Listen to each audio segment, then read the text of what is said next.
BSc food and nutrition లో university first rank, second rank, third rank. Sun international, Visakhapatnam, Hyderabad. Andhra Pradesh మాజీ ముఖ్యమంత్రి Pulivendula MLA YS Jagan script లేకుండా సొంతంగా ప్రసంగం చేయటం ఇప్పటి వరకు చూడలేదు. అధికారంలో ఉండగా స్క్రిప్ట్ లేకుండా మాట్లాడలేని తన బలహీనత బయటపడకూడదని ఒక్కటంటే ఒక్క ప్రెస్ మీట్ కూడా పెట్టలేదు.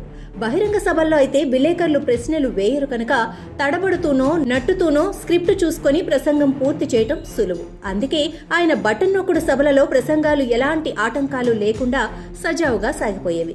ఇప్పుడు అధికారం కోల్పోయిన తర్వాత ఇప్పటి వరకు ఆయన 2 సార్లు బయటకు వచ్చారు. ఈవీఎం ధ్వంసం కేసులో అరెస్ట్ అయి నెల్లూరు జైల్లో ఉన్న మాజీ ఎమ్మెల్యే పిన్నెల్లి రామకృష్ణారెడ్డిని పరామర్శించడానికి ఒకసారి, వినుకొండలో హత్యకు గురైన జిలానీ కుటుంబాన్ని పరామర్శించడానికి రెండోసారి ఆయన బయటకు వచ్చారు. ఆ 2 సార్లు కూడా అనివార్యంగా మీడియాను ఉద్దేశించి మాట్లాడాల్సి వచ్చింది. నెల్లూరు జైలు వద్ద ఆయన ప్రసంగం చేసి విలేకరుల ప్రశ్నలకు సమాధానం చెప్పకుండా వెళ్లిపోయారు. ఇక వినుకొండలో మాత్రం మీడియా ప్రతినిధి ప్రశ్నకు ఆయన విసుక్కున్నారు. ప్రసంగిస్తూ ఉండగా ప్రశ్నించటమేంటని చిరాకు పడ్డారు. అలా ప్రశ్నలు వేస్తే తన ప్రసంగం ఫ్లో దెబ్బతింటుందని ఆగ్రహం వ్యక్తం చేశారు. ఆ చిన్నపాటి ఆటంకానికే ఆయన ప్రసంగిస్తున్న విషయమేంటో మర్చిపోయారు.